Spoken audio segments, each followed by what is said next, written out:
Today, 3rd March 2022, the student wing of the Coalition of Northern Group embarked on another round of struggle, titled Government Should Stop Reneging an Agreement with ASU.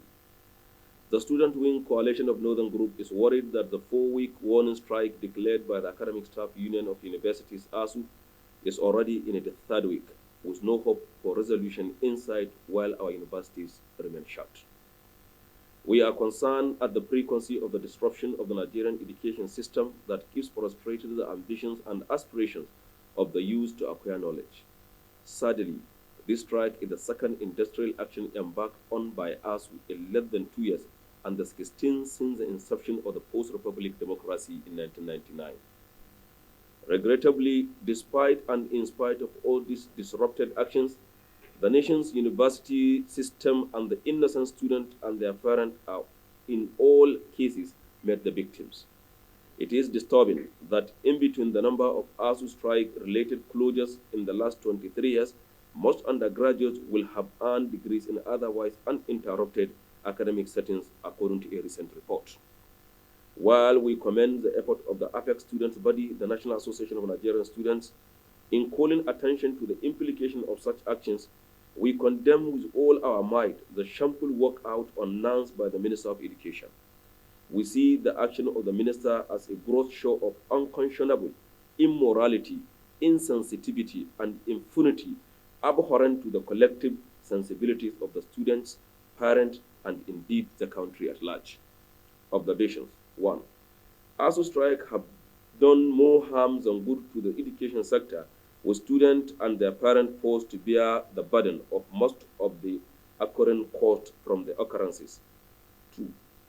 Aside the increased rate of school dropouts, not a few citizens have lost hope in the Nigerian education systems. Parents who can afford to send their children abroad for education are now doing so, and those who cannot afford the bills register their children in privately owned universities in the country.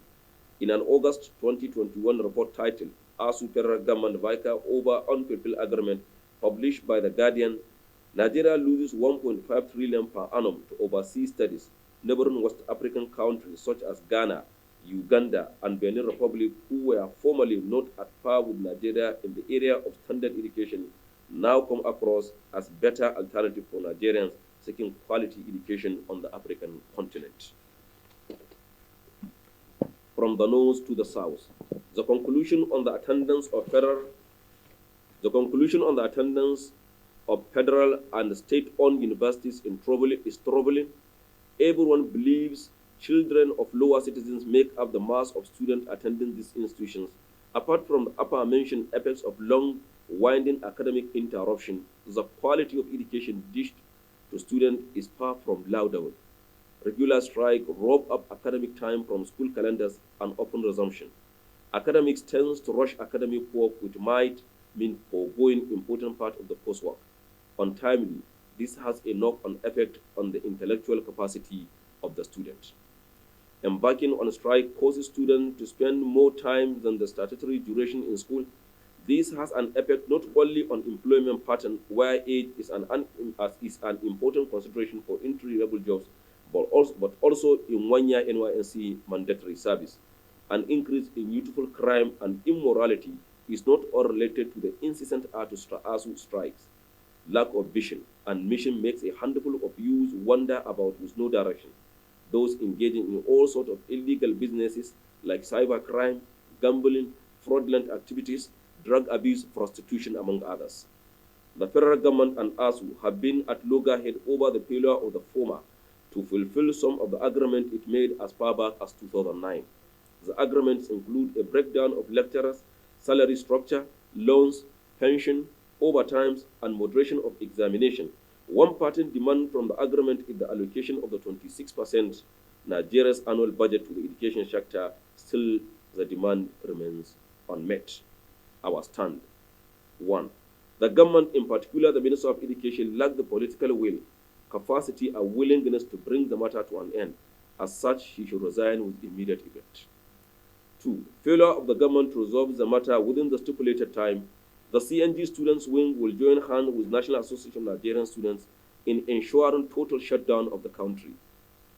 3. We condemn the failure of stakeholders to summon the courage to speak out and stand with us in these trying times. For when people who are elected into office are different or afraid to stand for what is right and just, then the situation is hopeless. It is unfortunate that people in government today who once in their life history benefited from the generosity and welfare of the Nigerian state are now denying the same for the new generation. This singular act has not showcased government's responsiveness towards promoting inclusive education. This is disheartening to all well-meaning Nigerians, and we urge the government to reconsider and rescind its decision.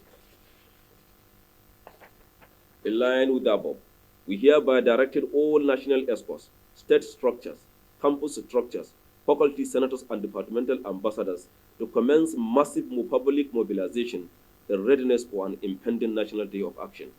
Finally, we call on parents, civil society organizations, and all well-meaning Nigerians to come out in defense of our educational sector. We have the mandate to recreate the future for the betterment of our society. Unless we act, we may perish as slaves. Yours in struggle, Comrade Jamil Ali, International Coordinator.